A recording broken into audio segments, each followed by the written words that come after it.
Okay, so a lot of people have heard me tell this guy's story. You probably have told me you've heard it 4 times already, but I always tell this guy's story. I tell children that if you really, really believe in something and you really, really bust your ass every day for it, your dream will come true. Even it could be the craziest dream ever, but it'll come true. And I talk about two guys, always religiously, two dudes, and you both know each other. One is Zach Boster, and the other is my guest, Kevin Devitt, assistant at UIC. Um, thank you for joining me. Thank you for having me. I've been asking you for a few weeks and bothering you. Yep, we're on game day eve. What a better Yeah, time. well, I know, like I'm excited. I'm taking Jonah tomorrow. Jameer got us tickets for the LIU Notre Dame game. Okay. So we're gonna drive. I'm taking a half day and we're gonna go. I think that'll be cool for Jonah to get to see the campus, Oh yeah. I right? I had the pleasure of opening night there, I think it was 3 seasons ago when Coach Shrewsbury's first game. So when I was at Niagara. So it's a great atmosphere and they do it right over there. Yeah, I mean, the campus is legendary. I'll give you a funny story. One of my friends, super smart guy, obviously, right? He went there. Um, he liked adult beverages a lot, Yeah. and he got hammered and drove his motorcycle through the football field, Whoa. middle of the night, screaming "Touchdown, Jesus!" That's To foreshadow, he ended up having to graduate from Northwestern because they kicked him the fuck out. wow. Yeah, It's not a bad spot either. I know, but how awesome of a story. That's better than Rudy. That is. That actually takes the cake. Yeah.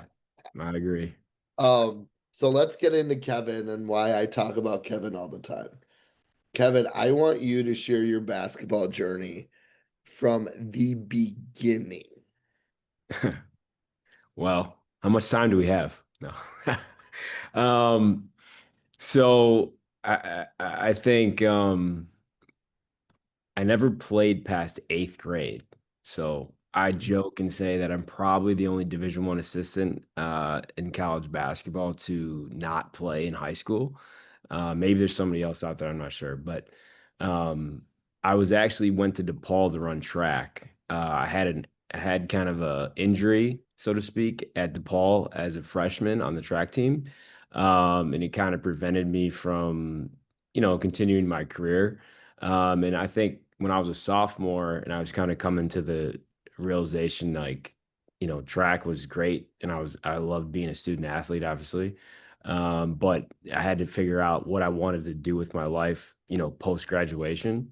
So I kind of made the tough decision to kind of step away from track. Really, I didn't ever want to see myself as someone who quit something, but something was telling me to kind of take a step back, really realize like in 3 years when I graduate, I'd have to be doing something to support myself and my future family. So I knew I wanted to coach. I had a passion for it. When I was graduated from Carmel Catholic in Mundelein, so part of being at a Catholic school, you had to do service hours. I don't know the exact number of hours we had to do, but freshman, sophomore, junior, and senior year. So all 4 years you had to do, I want to say 20 to 30, community service hours. So in that time, I was a volunteer track and basketball coach at my middle school. And that's kind of where I kind of fell in love with everything. And the athletic director at the time, his name was Brian Glassagel, who's now the head football coach at Antioch. So he was my defensive backs coach at Carmel. Andy Biddle was the head coach, who's now actually an assistant also at Antioch. So John Connor must love that. yeah, Sean loves it. Obviously Sean's up there as the head varsity Yeah. coach. He coaches football as well. So, and Sean and I have known each other for 20 plus years now through all this. So that's my connection to Antioch.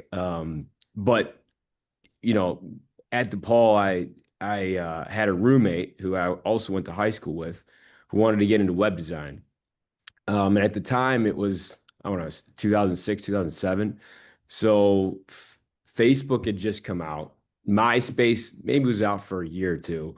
But anyways, typically to get into those, you had to have a college email address, which would allow you to have a Facebook at the time and whatnot. So you didn't have the typical social media that we do now. So he wanted to get into web design. I wanted to get into coaching.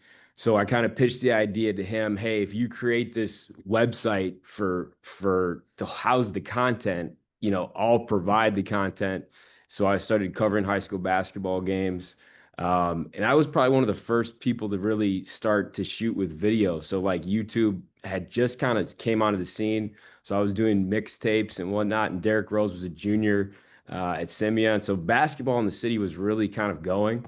And I think like 4 or 5 months into it, I was trying to be at a game every single night, right? So I was pouring everything I had into it, but there was no social media, like it wasn't what it was. It was message boards. So our message board had a pretty good base of people, but when I would go to high school games, I would just old school flyering. So I would print out just at Kinko's 100 flyers, with the website's name on it. And every night at like midnight or so, because it wasn't Twitter where you could refresh it, I was logging in, updating all the scores. So everything was updated when you woke up the next morning, right? So it's hard to believe that everything wasn't so instantaneous. And I kind of thought to myself, like, Sonny Vaccaro, who obviously was, Reebok, and he was a Right. big time, grassroots basketball guy, and he was kind of an inspiration to me, right? So I pitched the idea to a friend at Comcast, Eric Schmidt, who's a sideline reporter for Comcast, that I was going to put together a high school basketball all-star game as well. Basically, kind of just end the year with a bang, so to speak, from the accumulation of the website's first year. And Yep. I pitched the idea. They took it. So I created a all-star game that I thought was a good idea, local talent, but really it lasted for 4 years. But the end goal was, hey, if you weren't you could only play in two games, right? So if you weren't in the Jordan brand game or the McDonald's All-American game, we wanted to be the next best outlet. We got a sponsorship from Reebok, and it was a great opportunity for those guys, but really to just play on TV one final time, represent your high school. So really, I had this website, I had an all-star game, and then I decided, okay, how do I fund this, so to speak, right? So I started a fall showcase league. So I wanted to help more so the guys that weren't high-level Division I guys, but Division II, Division III, NAI, and junior college players. Yep. So we did an 8-week league on Sundays. At first, it was at Richards the first year. The second year was at St. Rita. I think we had about 140 kids in different teams. So I would just create I got every single I created a database of Division I, II, III, NAI, junior college email list, and we would stat every single game. We would have videos, we would have interviews, we would have all this information, and we'd send it out, blast it out to college coaches just to help these kids recruitment. And we charged $1 to get in, so we weren't making it money, but we were just trying to help give back, give these kids a chance to be seen. So all at the same time, so we had the website, the All-Star game, the fall league. Someone posted on my message board there was a job opening to be the freshman head coach at Lindblom in Inglewood on 63rd and Walcott. Yep. I had never heard of Lindblom High School before. So my previous coaching experience at the time was uh, I was I was a Joy of the Game back when Joy of the Game was going. I was Weinstein's seventh grade C team coach. So like that was my prior coaching experience, and then when I was coaching my middle school when I was in high school for the service hours. So I joked nobody else wanted the job, so I got the job. So that was kind of my break into coaching. My sophomore year at DePaul, I got the opportunity to coach the freshman team at Lindblom, which kind of was a life Who change. was the principal? Was it Alan Mather? I am not sure. Zach Linderman was the head coach, he's head coach in Michigan now. But Yeah. What's he Zach, doing now? I he's a remember. head varsity coach in Michigan at a high school I can't remember the name of, but he's been up there I think for 4 years now, 4 to 5 years. Remember he had that AAU team, like the Yes. Renegades? It was the Chicago Rebels. Rebels. Rebels. Yes, I was his like 16 under coach that first year. And then after all this kind of took off, John Geppetto who's the head coach at Richards High School, had just won a state championship in 2008. So he invited me to become his head freshman coach. So then I was there for two years after that. I joked with people that the worst thing that could have happened to me was I had graduated college. So I was doing all this while I was a sophomore, junior, senior. So I was, going to school during the day, but I was, in every gym in the city, in the suburbs. At night, I was coaching my team. I was doing the website, the All-Star game, Yep. and just trying to work my resume to the point where I felt at that time at 23 years old when was to graduate that I was, probably put together a good enough resume to be a varsity head coach sooner than later. I felt, but I realized quickly thereafter, it doesn't work like that.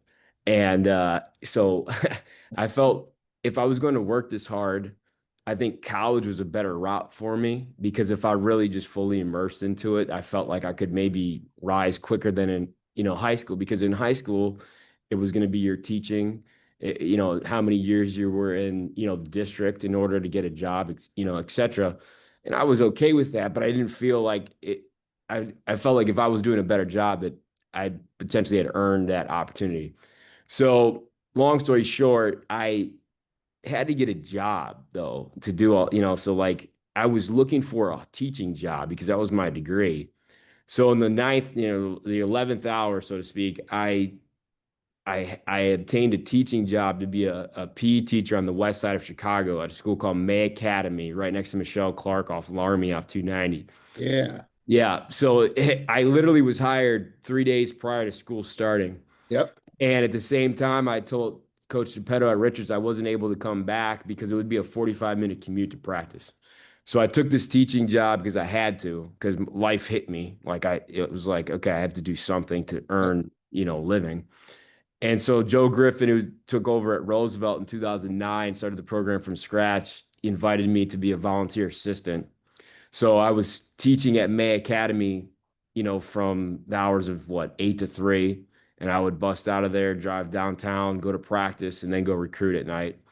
And so I did that for a year. Around towards the end of I would say in the springtime, Mike Cassidy, who's the athletic director at Roosevelt, was able to kind of make a full-time position for me at Roosevelt. So the following year, I became full-time.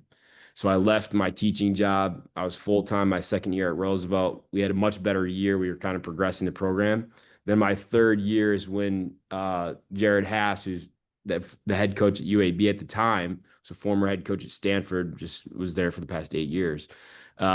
He basically told me, he wanted to hire me as his administrative assistant. So I left my third year to go to UAB as an administrative assistant. I didn't do any coaching, didn't do any recruiting. I was just literally doing his calendar. Okay. So I was doing the secretarial work. The next year, I was promoted to video because our video guy left to take a high school job. And then the following year after that, I was promoted to director of operations when Bobby Frazier, who I on staff with, at the time, took a job outside of basketball. And Yep. then that year we went to the NCAA tournament. Then became an assistant at Wright State for Billy Donlin, former Glenbrook North grad. And we were there for a year. We won 22 games. We lost in the Horizon League Championship. He Was Cole Gentry there? No, no, this was way prior.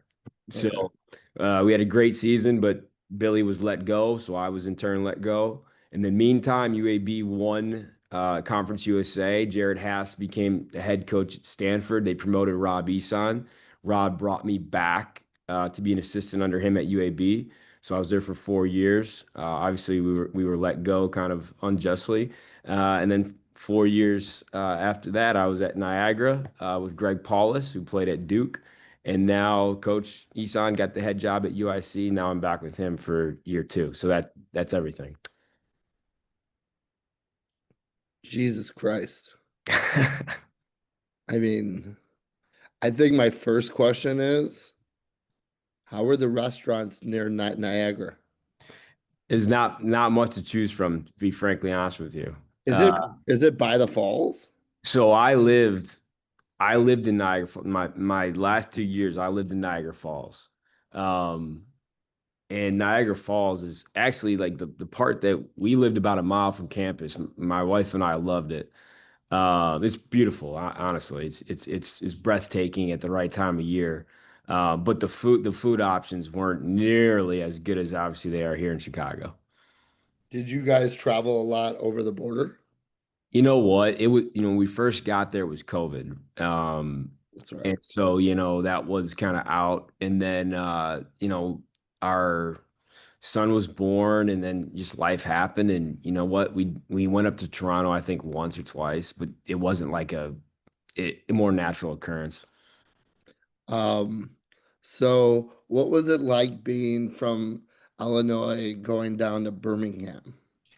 That's, I think at the beginning when I told everybody I was going down there, everybody was very much like, oh, being from the north, you don't know how the South's going to be and vice versa. So I think the outside people were very like, oh, it's very different. Like you should be, is it going to be a culture shock and whatnot? And my wife and I really loved it. The food was awesome, by the way. We lived in so many different spots there because we didn't really buy, and I was there for 6 out of 7 years. I was gone for literally that 9 months at Wright State. So I was really there for a long time. So the great part of my adult life that we didn't have kids yet was kind of lived in Birmingham. So we have a lot of great memories just, outside of basketball. Man, I hear the people in the South are so much nicer. They are. I mean, generally speaking, yeah. But hey, if you run into you and you're in the north, you're a great, nice guy too, right?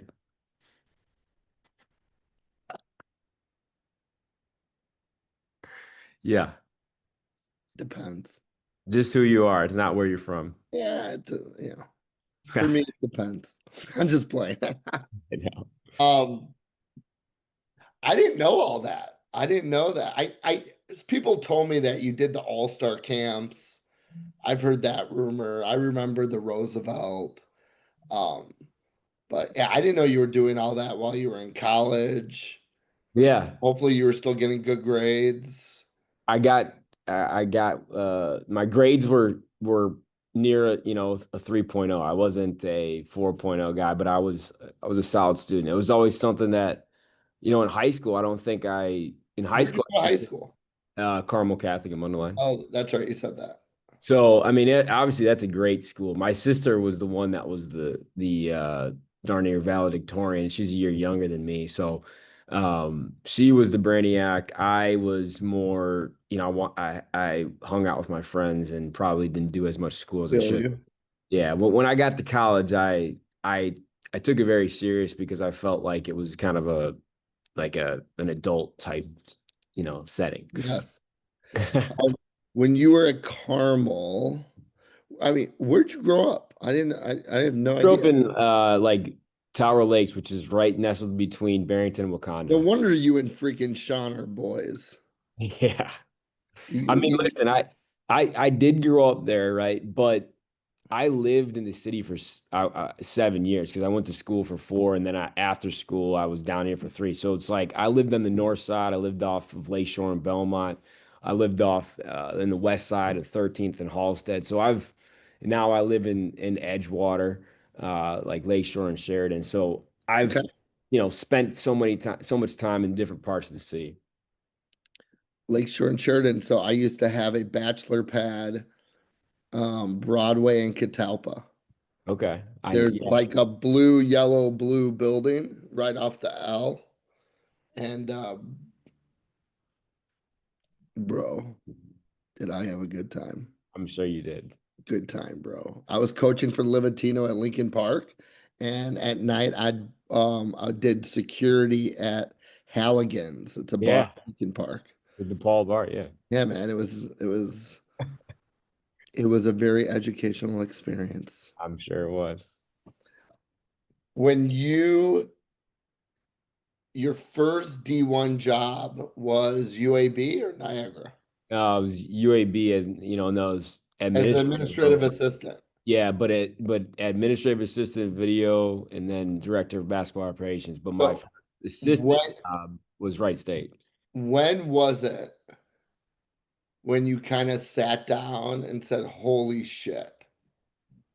I I felt a little bit of that when I got the opportunity to go to Wright State when I was 29 or whatnot. And I think back then, 10 plus years ago, you only had three assistants that were on the floor that could recruit, that could coach. So it was a very coveted position. I don't, not to take anything away from people now. I mean, now you have five assistants. And so I think it's become, the it's a little bit easier to maybe get it now than it was then, right? So in order to break in, I felt, 12 years ago, you had to be really, really good at least at something, I guess, to provide value to that staff. So I took a lot of pride in that, but I tell people all the time, like, when I was young, there was no one was hiring me to run drills or be coach X and O's or tell them, what I thought of the offense or defense. I was player relationships, recruiting obviously at the forefront, spending time with our guys in the gym at night, stuff like that. It wasn't, I'm 38 now, right? So I would say I really got to know the game of basketball, as a coach, and really feel comfortable and confident in what I can do on the floor and X's and O's and how I can, install a defense or an offense. And that took me, 6 years to get into, so that stuff comes over time. I think what I'm trying to do now is become very, well-rounded, right? I would like to be a head coach sooner than later. And that it entails, being able to do a little bit of everything. So, I think I've prided myself and just continue to grow as a coach, over these 12, 13 years. That's a great response because that transitioned into my next question was, do you want to be a head coach? Yeah, no, I do. And I Well, you think better remember me then. I will. How can I not? No, I mean it's so hard. This Yeah. thing is so hard, and I know that. And I think it's as a dad now, I have a 3-year old who's gonna be 4 in a month, and then I have a 1-year old. Wow. And I just, spending time with them is important, like wanting to coach, his little league team or something like that. Yeah. That is all stuff that I think about. And my wife and I started this journey together, and we've poured in a lot, our heart and soul into this to get to where we are now. And every off season, just because of the grind of what this entails, I'm always asking, Alex, are you okay with us continuing to do this? Because I don't know, we could move to Alaska tomorrow. I don't, Yep. we It's could, true. we've lost our job twice, right? We've Yep. moved 4 times. Like and do I want to put our family through that? And, but she's been my main supporter and continue to tell me to chase this dream, if you will. And so as long as she's okay with it, I'm okay with it. But the second that this journey disrupts our family, the four of us, specifically, then I will have to reroute. So today and yesterday, I spent all day at Top Notch Camp. Yeah. Top Notch. And it was ran by Rob Smith, who was on the floor doing everything, not just a name, okay? And a bunch of other people. And there were, the crazy parents, obviously, right? I mean, some are just so clueless. However, that's not what I was getting at. What I was getting at is I didn't know what court my son was on. Um, Sometimes I was in the building, sometimes I was outside the building, right? But when I was in there, Mike Reingruber, Yeah. right? So we're standing together like two crazy dads. And we're just, chatting it up. I still can't, I have no idea where Jonah was. But what I came to the realization is everything you kind of just said. So every weekend up until this year, every Saturday, every Sunday, I was coaching like 10 or 12 games each day. And I was like, gross, right? And now I don't miss anything. Like I'm at all of my son's stuff. I took a huge financial hit. And I tell people all the time, I thought that would bother me. Kevin, I have never been happier in my life. Bro, I walk into UIC, I'm probably glowing. Yeah, you And are. yeah, dude, and I'm just so happy, right? And money will come, dude. This pod's Yeah. taking off, everything's taking off, but you can't get that shit back with your kids. Oh, And not I loved two things I loved you said. One is how you, after every season, you ask your wife, "Hey, are you still good with that?" Um, which is good because you're making me feel like a shitty husband. And then the second part I love is that you said if it ever interrupts your family, that you're going to have to reconsider. And, some people are married to the game. I think I might be like in a heavy relationship with the game. yeah. Um, but you get it. And isn't it crazy how life changes after we have kids? Oh, changes everything. I mean, I it's just the time when you get home at 5 o'clock or 5, 6, Eh, 7 o'clock. It doesn't, I don't know, but until they go to bed, well, he goes to, they go to bed around 7:30, right? So No, if you try to get home at 5 o'clock, just ballpark, right? You get 2 hours with them. So it's hard, but you got to try to be there, be present. And then after they go to bed at 8, you got to try to, turn it back on. But yeah, watching them grow up is like, you can't get these days back. So bro, watching Jay run, he had no, so thank God. You know who Matthew Miller is? I don't He know. runs that M14 hoops. Okay. Okay. He has that gym out in Aurora, and Yeah. him and I were chatting. He's the third grader, and I worry, worry like whatever you want to call it, but like Jonah's really good at skill work. Okay, any kid score easily on a 10 foot. When it comes to 5 on 5, he has no idea what's taking place. So then, me as a crazy dad, I started thinking to myself, well, maybe my kid has, some disabilities, right? I'm just, I'm a nuts dad. And then I'm talking to dads this weekend and they're all saying the same thing. Like, bro, our kids are awesome at skill work. 5 on 5, they're like completely clueless. And I was walking around hugging fathers, like, oh, thank God. I thought I was going to, test my kid for special needs. Um, but again, I got to watch him run up and down with a smile the whole time. Like um, Chris Harris and Rob were yelling at them, and he's doing push-ups like this, There we go. right? Look, So, Rob getting after him. bro, he got after the parents. Did he? Dude, you have a 6-time state champ, Oh, it's my guy. He's awesome. right? You have the legend of legends, and you still had parents on the sidelines trying to coach their kid. And he stopped them.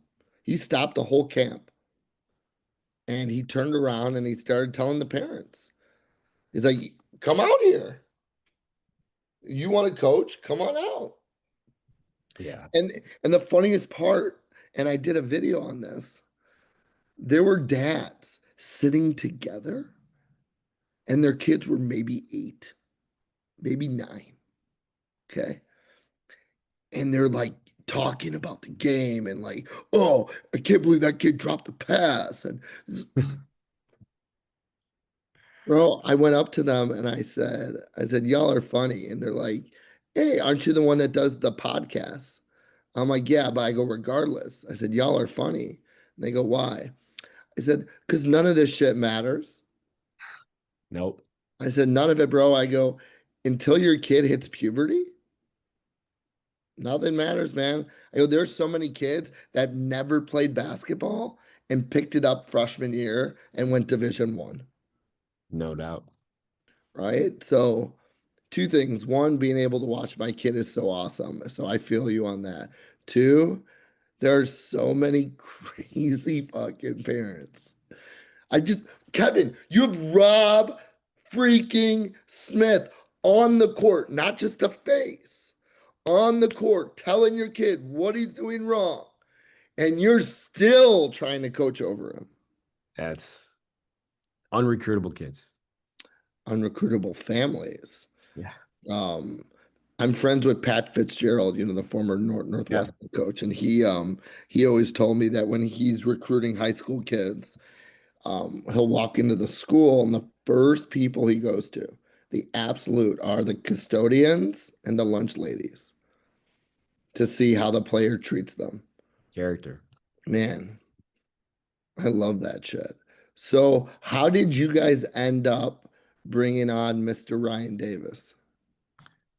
Well, I've known Ryan since his junior or senior year of high school. He went to Deerfield? Yes, he did.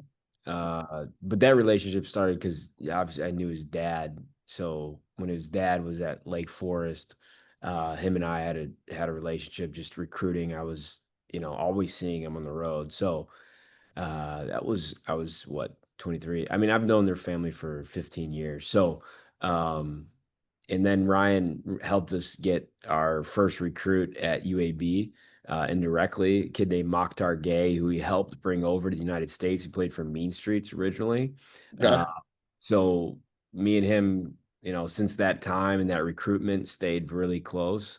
And then when Rob got the job, and obviously I kind of knew what was going on in the background, and he was like, who would you hire? And I said, well, it's easy choice, Ryan Davis. And he obviously was the head coach at Lake Forest College. So he's got great experience. And How long was he there? in total, I'm gonna say around 8 to 9 years. I think 3 as a head coach, but he was under his dad for a while. So obviously did a great job. And they went to the tournament in Division 3, which is very hard to do at Lake Forest. But I think he's a star, and I mean, I like him. he's got a great future ahead of him. So Yeah, I like him a lot. He's a really nice guy. Um, I'm trying to get his dad on, but his dad won't join me. He said that he's not interesting enough. oh, Yeah. he's playing interesting enough. Oh, dude, bro. My favorite Kenny Davis story anyone's ever told me is Friday nights wearing a suit and tie. Got pissed at his team for not diving for loose balls, and he dove for a loose ball Did he really? in his suit and shirt and tie.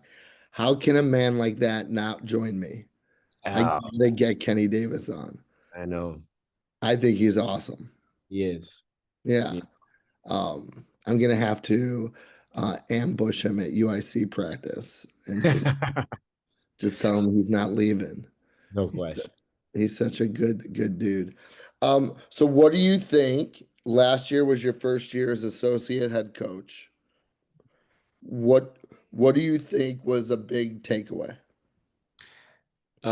Just coming into the league, the being in the Valley, like I think when we were in Conference USA 5, 6 years ago, prior to the conference realignments, we always felt like Conference USA was very, very good, but it was more athleticism, less skill. So there was like the game was played like at that time in the pick and roll very much, and you'd space the floor. I think the Valley is like offensively, it just off ball stuff, post stuff. It's not exclusively pick and roll, more 5 out, just like very diverse in offense.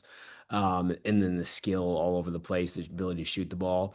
So I think for us coming in last year, we felt like, the 3-point shot in the Valley was like, it's a great efficiency, it's a big time efficient league. So we had shooting on the offense, and then on the defensive side, we wanted to take away shooting, right? So that's how I felt because we didn't think we had very much athleticism as comparison to what we have now.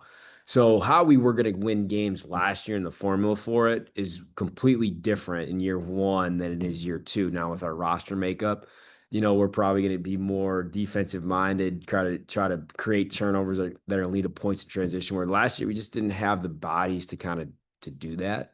And then we have less shooting. So we're going to have to find ways to get offensive rebounds, finish at the rim, just kind of make games a little bit ugly.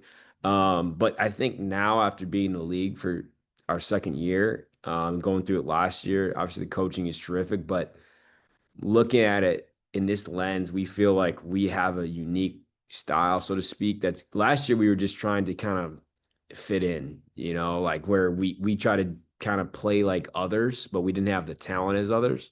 So I think this year we're going to be a standalone as far as how we're bringing the fight to them. It should be interesting to see how it works, but we're excited about, what we think we can do. Who do you guys have tomorrow night? Detroit. Home? Yep. Detroit home, 7 o'clock. Home opener. How were they last year? I think 8-24. Nothing. They weren't great, but I think but they're improved now. They bring back two really good players in Orlando Lovejoy, TJ Nadeau. So, excuse me, Legend Geeter as well. Three starters. So, I think that they are going to be much improved in the Horizon League. And, they're going to have a distinct style of play. Mark Montgomery, former Northern Illinois coach, but a Michigan State guy, they're going to offensive rebound and they're going to play in transition. So it'll be a good test for us in the first night. And then who's next? Oregon State on the road in Corvallis on Friday. So That'll be a test. yeah, no, they're obviously they're a long time Pac-12 program that's now in the West Coast Conference, but they're a consensus top 110 type team in the country. And they got two really good dynamic guards, and they got size, and he does a great job, so it'll be hard. Who do you open the valley with? No, excuse me. I think we're on the road at Belmont, so we played two Where games. the hell is Belmont? Nashville. Okay. Awesome. I mean, Nashville's awesome, obviously, but uh, Belmont as a basketball program is awesome Always. too. Yeah, always. They do a tremendous job, win 20 games every year, offensively terrific. So we'll have to go down there, and then our home opener is Northern Iowa. So obviously two teams that'll be picked in the top five in the league. Ben Jacobson, tremendous coach, and yeah, two hard tasks. How do we fill the Flames arena? You know what? That's You tell me because I'm interested. yeah, I think I've tried to take it upon myself to you know get the word out to local high school coaches and players, and so by keeping our doors open, I would say over the last month of practice we've had probably over 200 plus people come through. Yep. And we're just trying to be, open door policy. We're accessible to everybody. We're friends with everybody. We don't have, I want everybody to be in this together. We're Chicago's team, right? So the access, I think if people want Chicago high school basketball to get better, I think we have to give more access to higher level learning opportunities, such as, Yep. these college, practices. What we have student athletes come in, watch how it should be done, right? And then the coaches give them access to different drills and, offensive, defensive concepts, chalk talks, if you will, to try to help increase their knowledge so they can give back to their kids. And that's how create a better basketball culture within the city. And I think we're probably the place that, is going to be the one to turn that, because we're going to, our doors are always open to people. So I think tomorrow night, for instance, I'd imagine we're going to have close to like 250 high school kids and coaches. If, we have around 10 teams bringing their varsity teams, and then 15 to 20 other recruits with their families, and then we're just trying to get on campus and make sure our student body's engaged. So if we take care of what we need to, then hopefully the general casual fan will see, what we're doing, and then they'll come through the turnstiles as well. I don't want to come through a turnstile. I'd like to go through a VIP entrance, You can do that too. to be honest. So I've been to one. I left your last practice because you guys went to the locker room, and I was like, Yeah, we had a long film set. Yeah, yeah, we came back. You're gone. totally cool. I was sitting there and I'm like, I'm hungry. Yeah. I'm gonna go eat. Um, but I'm gonna, without mentioning names, be full transparency. I've been to your stuff. I've been down to Champaign. I've been to Northwestern. Been to other places. Yeah.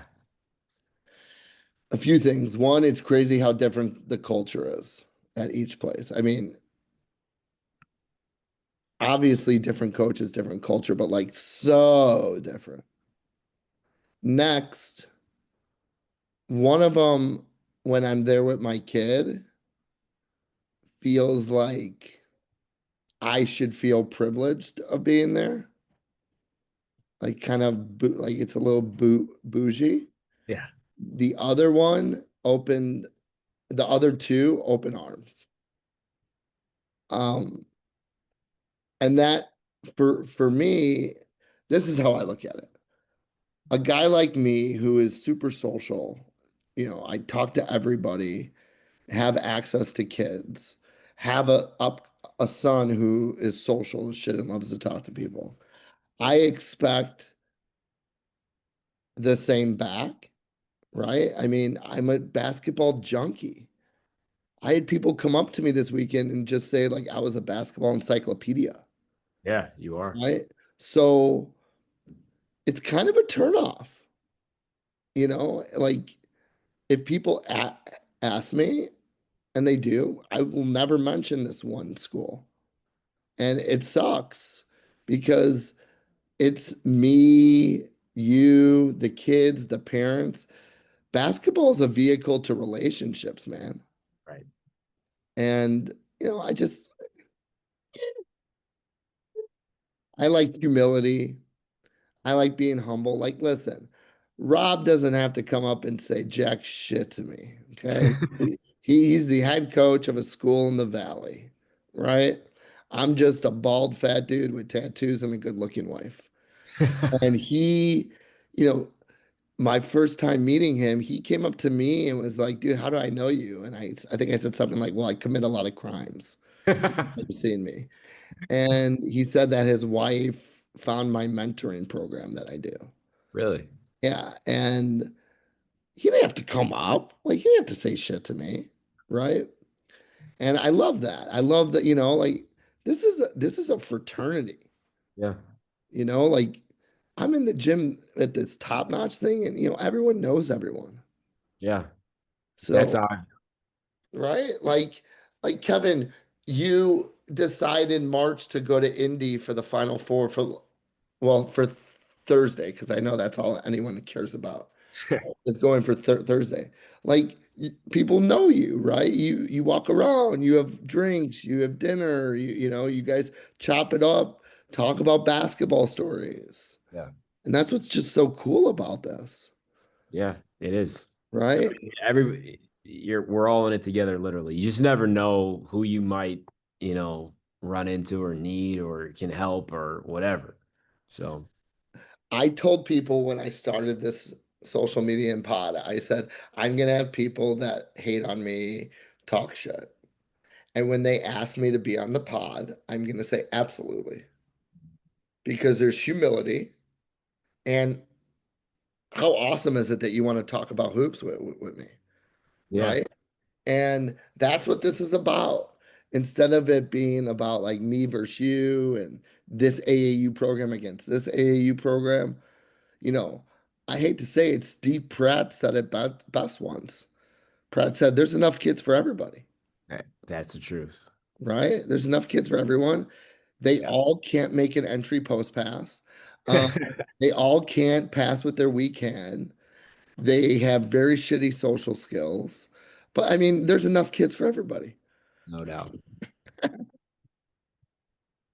Um, oh, I love it, dude. I love it. So when you have let's say day of game, Yeah. right? What does the schedule look like for the kids? So tomorrow, I think shoot arounds at 1 o'clock. So we'll have shoot around at 1, and then our pregame meals at 2:15 at Pompeii off Taylor Street, which I'm sure you're a fan of. Come on, So come we'll on. be there, and then tip-offs at 7. So we have to be in the arena, or our players have to be there 90 minutes prior.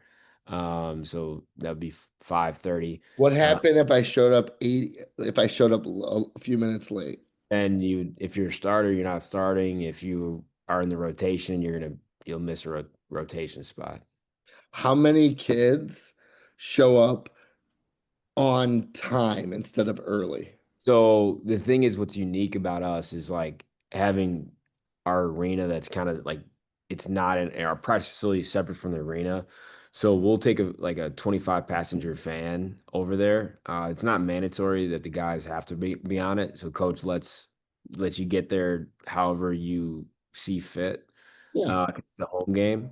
But uh, has in the past have guys been late or missed rotation? Yes, that has happened. So we tell them what it is. We try to treat them like, you know, professionals, right?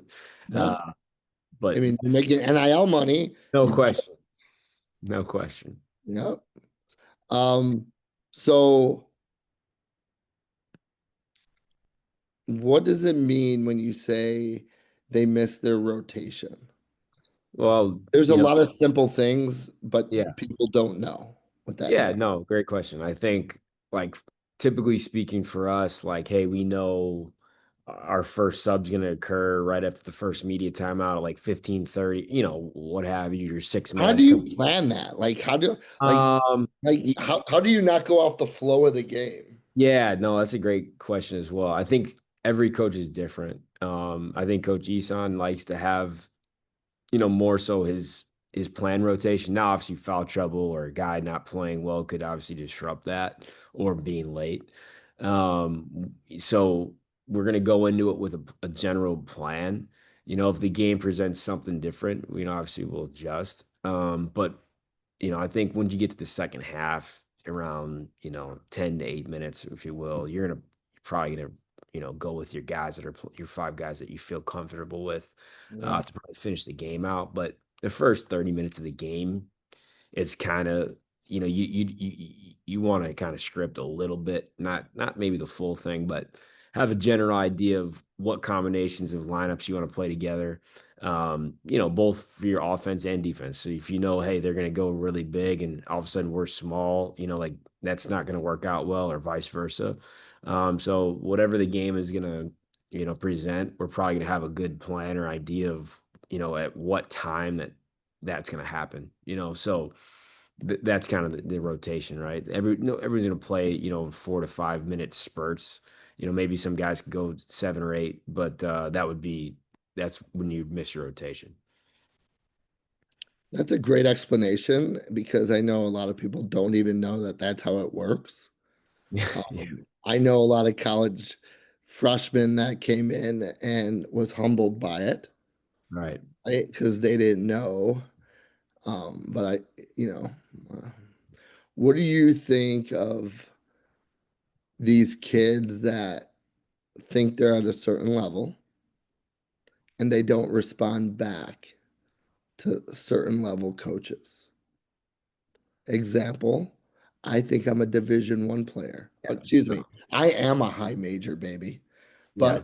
but um, Roosevelt, D. Yep. Brown, and Garrett Hill, and Lewis, and North Park, and Lake Forest are texting me, and I blow them off. Yeah. Can you tell these children why that is such a bad idea? Yeah, it's definitely a bad idea because that same guy that's at Roosevelt could be at, UIC a year later, and it's the same guy so that's first of all. But no, I think you are what your offers say you are, if you will. So if you don't have a Division 1 offer, you're not a Division 1 player. If you don't have a high major offer, you're not a high major player. If you don't have a mid major offer, you're not a mid major player, and so on and so forth. So that's kind of generally probably how I would look at it. I think for me in our situation, being in the Missouri Valley, it's I think the 10th best league out of 32 leagues. So we're right, kind of flirting at to the high level, but we're not, low. So we kind of have this opportunity, if you will, to kind of build relationships in any fashion, like lower, higher. Yeah, Most people are going to respond to us, which is a great thing. But yeah, I think to me the benefit of long-term recruitment, what I mean by that is typically guys are going to commit uh, their fall of their senior year, right? They're gonna go on an official visit in September or October. At least that's what we're at right yeah, now. no, Not yeah, change, right? But so if you're gonna recruit them at the start of their junior year and until that September of their senior year, um, it gives you that almost, give or take 12 months to like have enough experiences via text, in person, social media, following, just kind of just seeing how they operate, how they move, how their family is. Um, there's so many interactions that take place without actual like me to you interactions. What I mean by that is I follow a student athlete on Instagram. I see his story, or I follow his parents. I see there's like that to me is an interaction, right? So I see that and it might present a red flag, right? Or I text the player, I text the mom and dad, or I see them at a game. I see how they're acting in the stands. It's another interaction that, like did they respond to me, or how are they acting when I'm Yep. watching, right? So like the longer you can recruit somebody, the more intel you're going to have to probably make the best decision. And the shorter the recruitment, the maybe sometimes the more, uh, the more mistakes are made, right? Because you don't get a chance to really go through a long process of being able to evaluate everything about the student athlete and his family. Dude, you really do a good job explaining. Rob knew what he was doing, hiring you as the associate head um, coach. I'm fortunate. I'm very, very fortunate, and I'm very appreciative. You know what else I love about you? You're always fucking smiling. I kind of like, I want to hate you because you're so happy. I I'm glad I present that, and I think it's just natural, honestly. Like, listen, I yeah, I graduated from DePaul, right? So DePaul is like something to me because of my personal Yeah, tie to it. of course. But secondly, when I was at Roosevelt, we would practice at UIC. So because we Oh, didn't have a yeah. gym, we, Yeah. we we would practice in the PEB, like which is now an indoor baseball facility. But like sometimes randomly we'd get a chance to practice in the practice facility where we practice now every day. Yeah. And when I was 23 years old, so that was 15 years ago, I would look up and I'd be like, wow, like I would love to be here one day.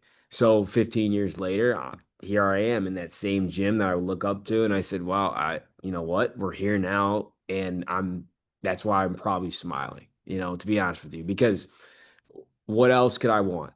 Everybody could want something more. And I think when you do that, I think your mind wanders and you don't live in the present and you're not completely um, just be able to take in all the things that you do have rather than what you don't have. And what I do have right now, I couldn't ask for anything more. Bro, you're just so likable. I hate you. Fuck. Gosh. I wish you would say something to make me want to call you a douchebag. Like, you're just so likable. I Um, appreciate it. two things to wrap up because it's Yeah. been almost an hour. First one is out of the coaching staff, minus Rob's old basketball coach. Who's winning a one-on-one? Mm. Up to Uh, 21, win by two, not make it, take it.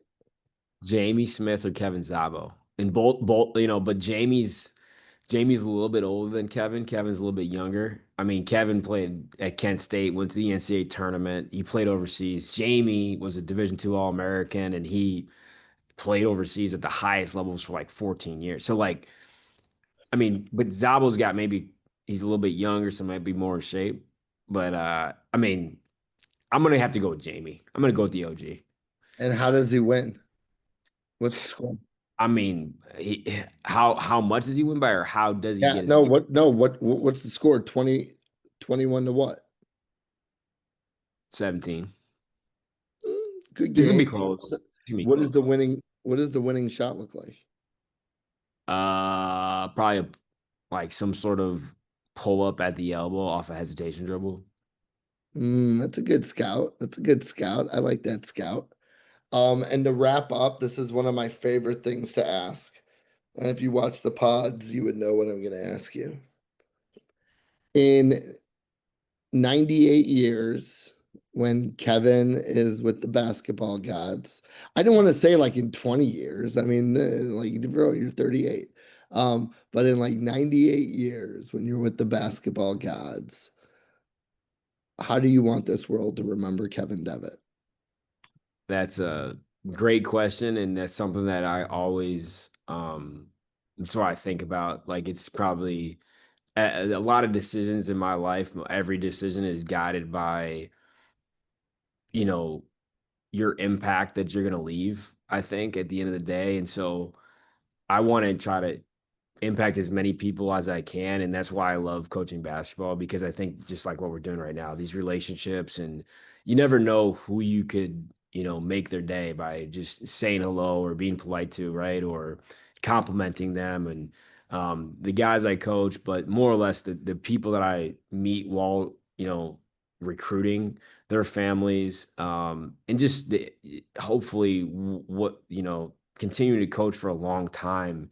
There's just so many former players that I still connect with, that I see that are doing well, that have families, go to their weddings. Like, I just want my impact to be so great, but I want it to be because I did right by people, and I was always just, had a man of integrity, So I think if we can do that, then you know what, the world will be a better place. And I think my son and my daughter will see that, and they'll be able to kind of do their own thing at their own high level, which is, hopefully give back in the same way I did. How I would remember Kevin Devitt, just so fucking likable. I hated him. Goddamn hated this man so much. Everyone loved him, and I was like, I hate how positive he is. How I would remember Kevin Devitt is pretty much what I tell everyone. A guy that never took no for an answer, always knew that if it was a shitty day, the sun would set and rise the next day. And every single day took multiple steps to their dream. Even and when they took a step back, they never got deterred and kept pushing and pushing and pushing. That's I how, appreciate yeah, man, that's how I would remember you and for what you do and for being so fucking likable. it. No, thank you very much. I appreciate it. All right, bro. Well, you're tired.